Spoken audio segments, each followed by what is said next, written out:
Hola everyone. Can you feel the medieval vapors in the air? Manor Lords is right around the corner, and they just announced Kingdom Come 2. People do not care about games set in modernity anymore. People don't care about modernity anymore.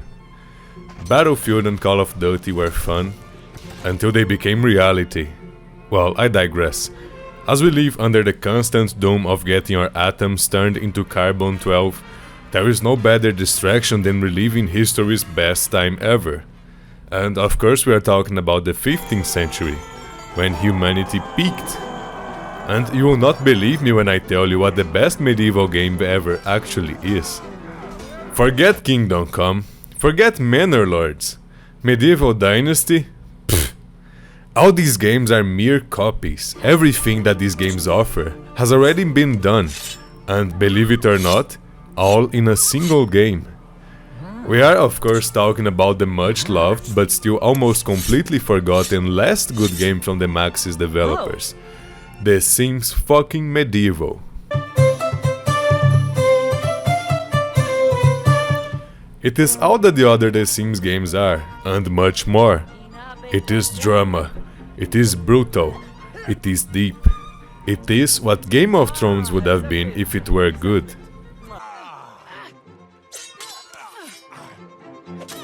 You start playing as a robber baron that calls himself king. After stealing an abandoned border fort, you declare your reign over an acre of wasteland, and its only noteworthy feature is a precipice on the ground that has opened a way straight to hell. And in the Sims universe, hell is populated by the Japanese Shokuku Goka, or Tentacle Erotica. Do you wonder what could have caused this atrocity? It was the Japanese government's genitalia censorship that led to this abomination. The people were trying to circumnavigate the pixel cock law in search of digital love, and ended up creating one of man's biggest shames. Yes, really. The tentacles don't need to be censored. When the Hyperboreans finally come out of their hiding and start a second deluge, know that it was because of the Japanese. But I digress. In The Sims Medieval, the conception of gender is centuries ahead of its time. Robber woman will jump you in the forest. Completely ignore that you are being mugged and try to court them. Get mad because they refuse and draw your sword, because there is no forensics in the Middle Ages and the only law of the forest is strength. Remember that you are king anyway. Purchase armor worth a whole year of intense taxation. Polish your sword that costs twice as much and walk around mugging the peasants. Be asked for help by a woman who claims she was assaulted. Send the wrongdoer to the stocks without so much as hearing what he has to say. Your mere look at him was all the trial needed. Justice is done. Hey, no! That's okay, girl! Try to deflower the woman you just helped. Get refused. Call the police. Have her put to the stocks also. This game is the ultimate Monarchy Simulator. In the other The Sims games, set in the modern age, you had to worry about trifles such as your hygiene and social connection. Here, all you have to worry about is if your belly is full, maybe getting some sleep, and try not to get murdered. My king was getting hungry, and cooking is, of course, for peasants. I realized that the woman I sent to the stocks previously was actually my only servant. We release her and order some food. How? By simply clapping our hands, no matter how far away she is. If she does not comply, there are things worse than the stocks.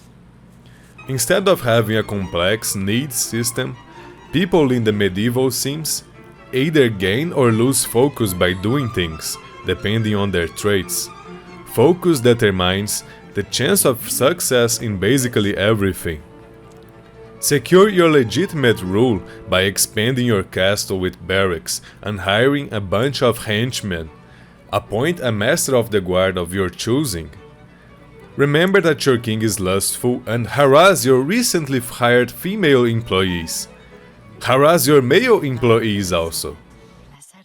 We have 2 villages surrounding our backwater castle as of now, and we need to secure their allegiance to us. We write letters inviting both of them to our castle, and send our royal advisor personally to bring them back. Receive them with cordiality. Realize that the village master brought his wife as well. Get introduced to her. Seduce her, while he's being entertained in the next room. Learn afterwards from your royal advisor that the village master is a bit dandy. Seduce him also. Appoint a date with him in a secluded place and actually send your advisor in your place. Entertain his wife while he goes on the date. Our advisor collected his panties. I don't care what happened there. Use his panties as proof of his deviant ways. Blackmail him into being completely obedient to your rule. He has no other choice. The other vassal has no known secrets, unlike the other one. Serve him and his guard wine filled with poison. Kill his guard because you went a little over the dose. Threaten the vassal with ceding complete authority to you in exchange of the antidote. And this is just one of the ways of acquiring your vassal's allegiances. Feeling very lonely, we wanted to invite our relatives to visit our new castle. Wealth is useless if you have no one to enjoy it with. So we write a letter and send it over by carrier pigeon. The man who visited us did not look like us at all. He said that he was our cousin and was abusing our hospitality, asking for things all the time. Turns out he was a mountain bandit who had intercepted our message and came over impersonating a family member of ours. Wait, I have seen this movie. Yes, this one. What did the mustache man do? Oh, I remember. Kill your fake cousin in front of everyone.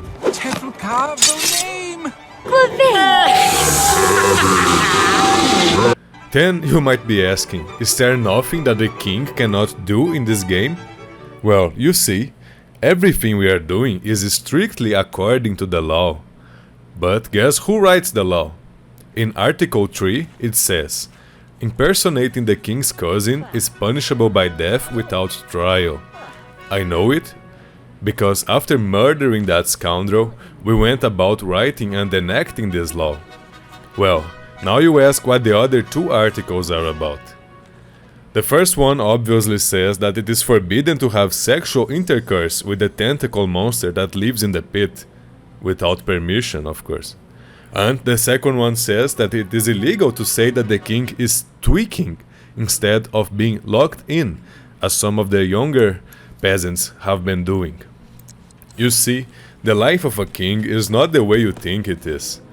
We spend most of our day writing boring documents, and when we finally have some free time, we have to hear our peasants' petitions out. Because someone's dog shat in their doorstep, and apparently this warrants the execution of the owner, or so our subject elaborates.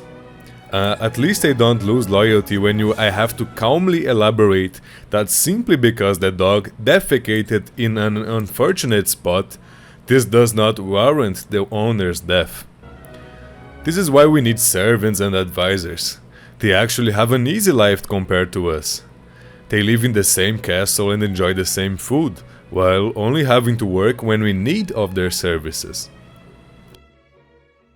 You can also play as a knight, a blacksmith, a spy, and even as a priest. Playing as a priest, you have to hold sermons every day. This one particular priest is a greedy drunkard that spends his free time gambling. Convert people to your religion. Shitpost on the church's billboard. Pray.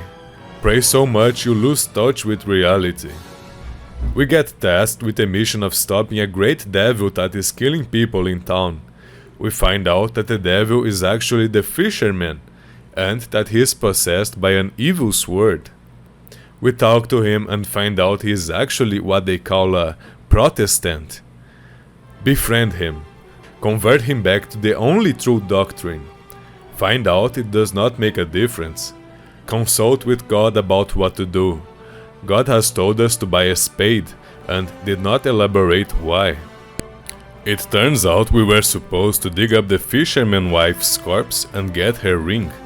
We bring him the ring and, being his closest friend by now, after a whole 12 friendly interactions, he stops the act and tells us that he was actually the king of another country, and that the voices told him to murder all of his subjects. That the country did not even exist anymore, because he had personally destroyed everything. We bring some holy water to him and forgive him of his sins. What else am I supposed to do? This thing has single-handedly killed an entire nation, while we are but a drunk, fat priest. He gets moved by our compassion and accepts to give over his word. After doing so, he proceeds to die. It turns out it was really the sword that was possessing him, and if he ever let go of it, he would die. This is so immensely sad. The priest was crying for days on end after that. But honestly, I couldn't care less and was tired of this game already. The game is good for a peculiar kind of person that really likes The Sims. But Maxis, trying to make this game be both an RPG and a life simulation at the same time, succeeded in making neither. Play it if you are satisfied enough only by building families and such, as without the Sims games it lacks challenge. Having only one all-encompassing skill may be a put-off for even fans of this series. You can even see that the game revolves around improving all of the major characters' skills, improving the kingdom as a collective instead of improving just one character or family. I was just shitting you when I said it was the best medieval game ever. Please do not take anything I say seriously. I'm just waiting for Manor Lords, because they somehow did not give me early access. Alright, thank you so much for watching. Please subscribe and hit that like button so I can get the juicy things, you know. And I will see you in the next one. Bye bye, so long, very well.